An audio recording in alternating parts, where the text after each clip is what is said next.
Hey, what's up, everybody? Welcome back for part 2 of chapter 5.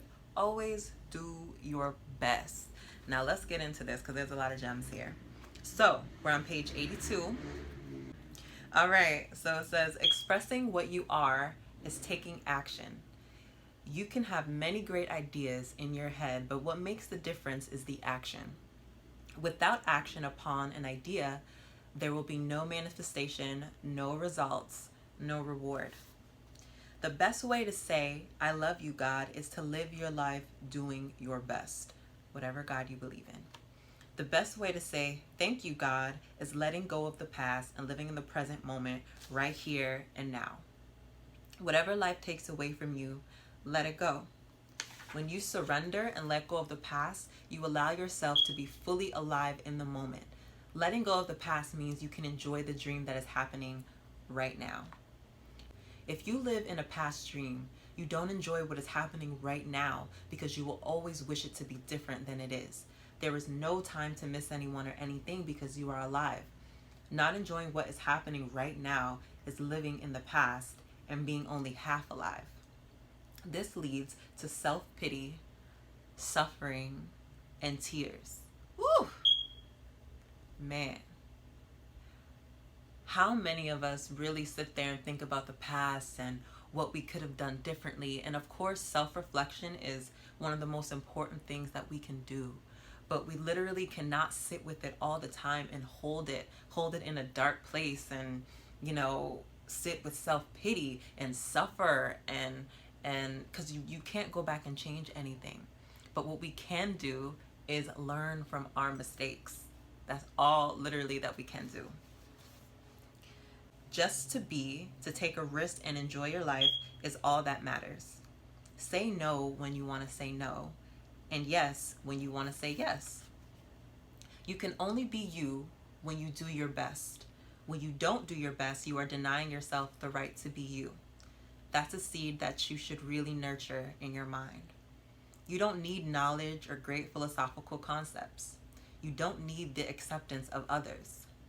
You express your own divinity by being alive and by loving yourself and others. It is an expression of God to say, hey, I love you. Don't expect that you will always be able to be impeccable with your word. Your routine habits are too strong and firmly rooted in your mind, but you can do your best. Don't expect that you will never take anything personally. Just do your best. Don't expect that you will never make another assumption, but you can certainly do your best. You are a master of speaking your language because you practiced.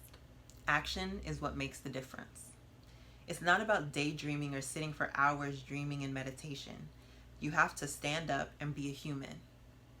You have to honor the man or woman that you are. If you are impeccable with your word, if you don't take anything personally, if you don't make assumptions, if you always do your best, then you are going to have a beautiful life. You are going to control your life 100%. We really need to use every bit of power we have to succeed in keeping these agreements. I didn't expect that I could do it at first. I have fallen many times, but I stood up and kept going. And same here. And I fell again and I kept going. I didn't feel sorry for myself. There was no way that I felt sorry for myself. I said, if I fall, I am strong enough. I'm intelligent enough. I can do it. I stood up and kept going. I fell and I kept going and going. And each time it became easier and easier. Yet in the beginning, it was so hard, so difficult. Do not be concerned about the future. Keep your attention on today and stay in the present moment. Just live one day at a time. Always do your best to keep these agreements, and soon it will be easy for you. Today is the beginning of a new dream. So with that, we finish chapter 5. Always do your best. Again, I went over this last week. So many of us beat ourselves up if we aren't the best version of ourselves because we know ourselves. We know our potential. So it's normal or it became normal to beat ourselves up a little bit and be like, man, you could have did this better. But you don't have to beat yourself up to recognize your mistakes. You can recognize your mistakes and you keep moving to the next moment. Because what he said is exactly true. If we're thinking about everything else, if we're thinking about the future, we're not right here, right now. So I'm trying to be right here, right now. I don't know about y'all. All right. I will see y'all next week. I hope you have an amazing week. Love and light all day. All right. I'll catch y'all next week. Bye.